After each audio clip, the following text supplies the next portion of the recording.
Advocate Abul Kashem, এরকম যারা এই জমিনে তিলে তিলে কষ্ট করে মানুষের কাছে ন্যায় এবং এমন জীবনের প্রতি দীক্ষা, যেই জীবনে বাতাস পরিবর্তন হলে মানুষকে ইঁদুর বনে যেতে হয়।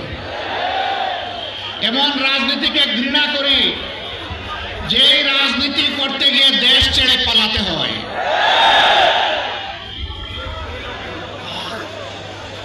আসুন এমন জীবন গঠন করি যে জীবন সর্বাবস্থায় আমার জন্য সম্মানের হয়, ফাঁসির রশিতে ঝুললেও যেন সম্মানের হয়,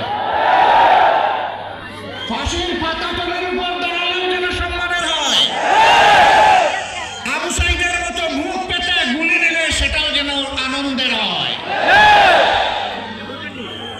এমন জীবনে রাজনীতিবিদের শিখে মোবারকবাদ। বাংলাদেশ স্বাধীন হয়েছে 5 আগস্ট, অথবা 36শে জুলাই।